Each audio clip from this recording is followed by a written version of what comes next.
Selam aleikum hoxha, mund ma shpjegon me detaje pse është haram kredia, Allah të rujt. Aleikum selam, amin, Allah të rujt ty edhe gjithë ata që po ndëgjojnë apo po shohin këtë incizim, këtë video. I nderuam, nuk më me ta shpjegu për arsye të minutazhes, por hyn në derset e hoxhallarëve në YouTube edhe sheh, lexoj ajetet edhe hadithet, është mëkati vetëm në Kur'an, që Allahu xhaleshanu ka shpall luftë atij që e bën këtë mëkat, pra merr kredi me kamat. Me kamat, ha? Se kredia me kamat është për qëllim, se kredia pa kamat është borxh, po kredia me kamat është haram.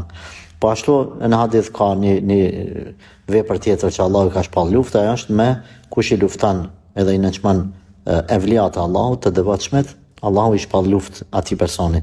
Edhe ai që merr kredi me kamat, Allahu i ka shpall luftë atij personi.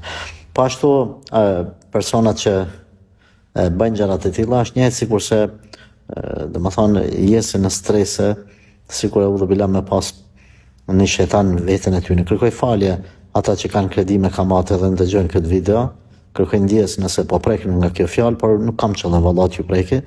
Por ti i nderuam që ke pyet, shko edhe pyeti ata të cilët merren apo të cilët janë detyruar me marr kredi të tilla me kamat, se si është gjendja e tyre. Pra kjo është marrje pasurisë së popullit, sidomos shtresës së varfër dhe të mesme, nga bosat e një vendi, edhe ngecje në shumë drejtime dhe fusha. Prandaj Allahu çdo sen që është i dëmshëm për shoqërinë, për njerëzit, e ka bë haram.